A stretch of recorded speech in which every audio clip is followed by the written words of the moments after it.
The fashion industry puts a huge pressure on us. They tell us how to dress, changing trends every other week, and it's really hard to keep up with them. And so what's left is just to buy cheap clothing. We seldom ask ourselves if it makes any sense at all, and how is it even possible for this clothing to be so cheap, taking under consideration the whole process it needs to go through in order to appear in our shops. We rarely ask ourselves, what's the true cost of fast fashion?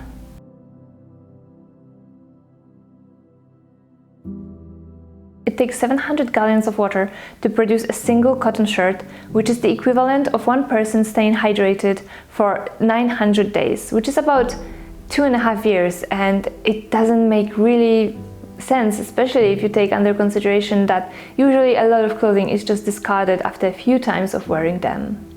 Then when it comes to artificial textiles like polyester, whenever you do the laundry with them, the little microplastics is being released into the oceans. The filters cannot really catch it. There are groupie bags, I'll be talking about them in the next video, but if you don't have them, then they will just basically go into the world and pollute our oceans.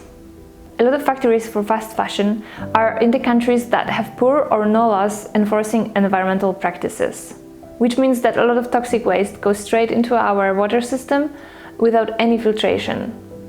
And then with all the trends changing so fast, a lot of clothing is being discarded by us and also by the brands themselves. And despite of what fast fashion brands would like us to believe, a very small percentage of those clothing is being recycled.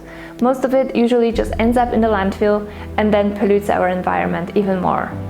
And another thing to consider is the transportation of clothing. They most likely travel quite a distance in order to get to you, and that puts a very huge strain on the environment as well.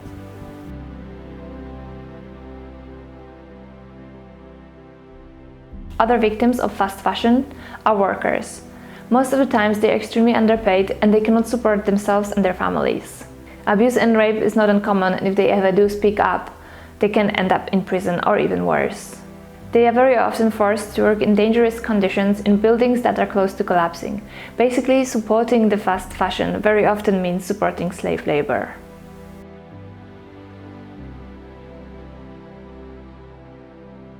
Other victims that cannot be overlooked are farmers. Farmers that grow non-organic cotton for fast fashion brands are usually underpaid and they live in poverty. Cotton is the most popular material, like natural material, that is used for clothing, and non-organic cotton production requires a lot of pesticides, and that means that not only the planet is hurting, but also farmers that are growing the cotton for us.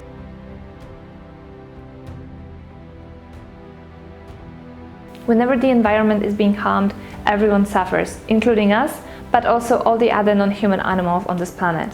Fast fashion pollutes water, air and soil, which have a very negative impact on wildlife. But I also wanted to mention the direct victims of fast fashion, and basically any fashion really, which is animals that are grown in order to then be slaughtered to produce materials like leather, feathers, silk.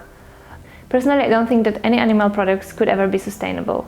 As a vegan YouTuber, Kristen said that sustainability is essentially about sustaining life, and animal agriculture is basically quite the opposite of that. Production of animal-based clothing is responsible for a lot of health and environmental issues. It directly contributes to factory farming and slaughterhouses, and it shares the responsibility for environmental destruction with the meat industry, and it pollutes with toxins from tanning.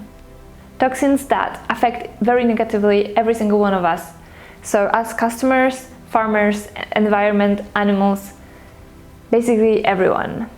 Plus, come on, wearing someone else's skin is pretty disgusting. I have no idea what's up with that. I never really understood that. It's the worst idea ever. And the good news is that in the world we live today, we don't need to kill anybody in order to have nice shoes, jacket or shirt. All of the issues that I mentioned here in this video are just really the tip of the mountain, and I highly recommend you to educate yourself as much as you can in the subject, as I think it's very important and it affects every single one of us. And I highly recommend you to start with the documentary The True Cost.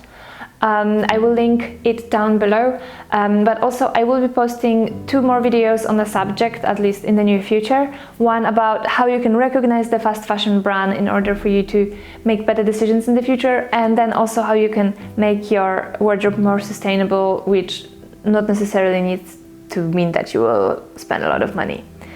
So if you're interested in that, make sure you subscribe to my channel. If you enjoyed this video, give it a thumbs up and comment down below, because it really means a lot if you do. And yeah, that's it for today, guys. Thank you so much and see you in the next one.